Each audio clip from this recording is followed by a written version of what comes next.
Hai guys, selamat datang ke YouTube channel Mawi TV. Aku baru je pulang daripada melihat sendiri Toyota Vios All New 2023 generasi keempat. Jadi aku nak cerita apa sebenarnya kekurangan yang ada pada Vios baru tu berbanding dengan Vios yang aku sedang bawa ni. Okay, bila aku buat review tadi aku dapati ada banyak benda yang kurang di antara Vios baru berbanding dengan Vios lama.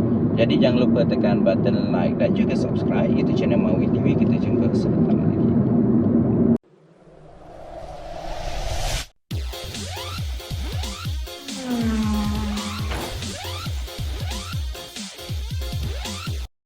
Okay guys, jadi berdasarkan pemerhatian aku dapati ada beberapa perkara yang dibuang daripada Vios lama ni kepada Vios baru.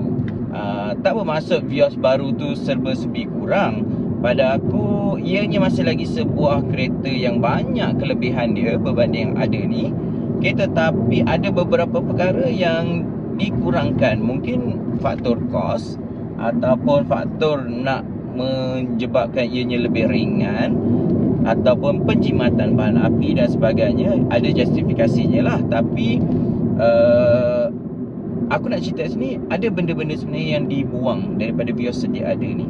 Okey, yang pertama adalah bukan dibuang tetapi dikurangkan. Pertama adalah dari segi luaran dia adalah enjin dia. Enjinnya adalah enjin yang sama tapi tuning dia berbeza. Ini menghasilkan menghasilkan kuasa kurang 1 PS berbanding yang ini. Kalau yang ini 107, Vios baru dia punya kuasa adalah 106. Selain itu dia punya torque juga berkurangan, di mana torque untuk Vios sekarang ini aku bawa ni adalah 140 dan Vios baru adalah 138. Maksudnya kurang 2 torque kat situ. Okey, dikatakan tujuannya adalah untuk memastikan penjimatan bahan api dan dikatakan penjimatan untuk Vios baru tu adalah 5.2 kilometer, 5.2 liter per 100 kilometer. Jadi menjadikan jumlahnya lebih kurang dalam 19 plus. Tapi sepanjang pengalaman aku boleh je naik kereta ni dapat bacaan 21. Okey, kalau tengok rekod aku boleh dapat 21 km per liter. Okey, boleh saja capai. Okey, pertama dari segi enjin. Okey, kemudiannya yang kedua kalau kau nak tengok adalah dari segi tayar spare. Okey, yang ini juga pada aku agak ralat lah buang. Mungkin banyak dah kereta dah buat macam tu, buang tayar spare. Tapi kau kena ingat, Vios ni sejak daripada zaman dugong yang aku tahu, dia akan bagi korang 5 sport rim tau. Kalau kereta lain akan bagi saver punya tayar dengan rim besi macam expander, dia bagi tayar saiz penuh. Tapi rim tu dia bukan bagi rim sport rim, dia bagi rim besi. Tapi Vios ni daripada dugong punya zaman, dia memang bagi korang 5 sport rim dengan 5 tayar. Jadi pada aku itu bernilai.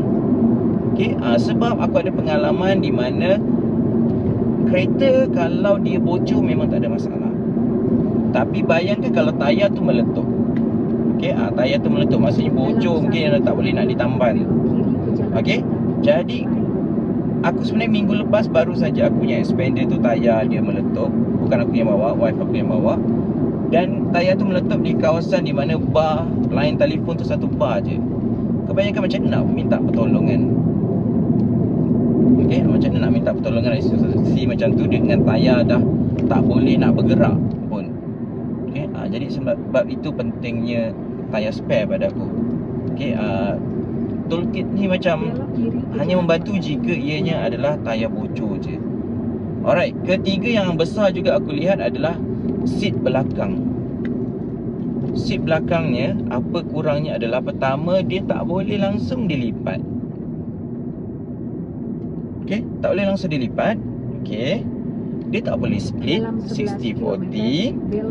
Kemudian dia tak ada armrest dekat seat belakang.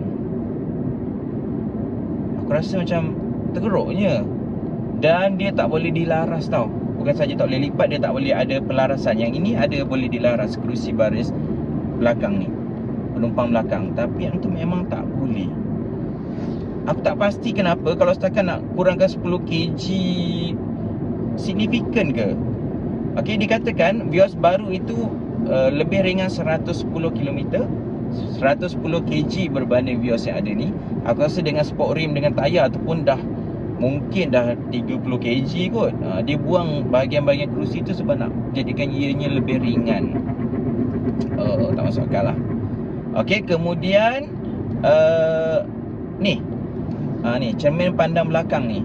Yang ini dapat kromatik punya cermin pandang belakang, di mana bila ada cahaya dari belakang, dia akan kaburkan cahaya tu, jadi tak silau.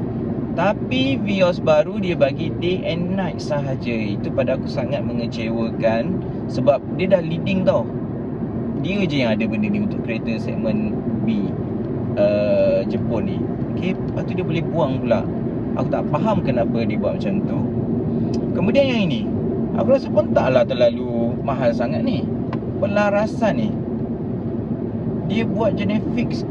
Maksudnya dah tak boleh nak laras. Itu je lah seat belt ni. Orang Malaysia memang tak kasi seat belt ke apa sebenarnya, sampai kau tak rasa benda ni perlu dikekalkan. Aku rasa macam apa yang korang nak buat ni sebenarnya. Okay, jadi buang benda ni macam sayang je. Boleh tak buat benda tu perfect sikit. Okay, kemudian glove box tak ada damper. Okay, glove box tak ada damper. Macam what? Ini kereta apa ni? Kereta nasional ke? Kereta harga RM50,000 ke? Tak ada damper kau glove box dia? Aku tak faham. Alright. Kemudian dia ada lebih, tapi benda yang buruk. Dia punya bonggol kat belakang tu, Vios dugong dulu flat gila, tak ada langsung. Yang ini ada sedikit flat, ada sedikit bonggol. Tapi yang tu bonggol dia macam kereta zaman 90-an. Aku tak faham kenapa, ada apa di bawah tu sampai perlu buat bonggol macam tu. Aku tahulah mungkin ada sebabnya. Adakah di NGA ni ada masalah dekat situ? Maksudnya platform ni memang dia dah buat dia punya bonggol besar macam tu. Aku rasa sangat macam buruknya bonggol macam tu. Jadi orang yang duduk kat tengah tu dah lah tak selesa. Kaki kena duduk dekat atas bonggol tu, sebab bonggol tu juga agak besar.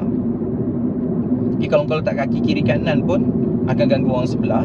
Kalau kau bertinggi atas tu pula, kau akan melutut lah jawabnya.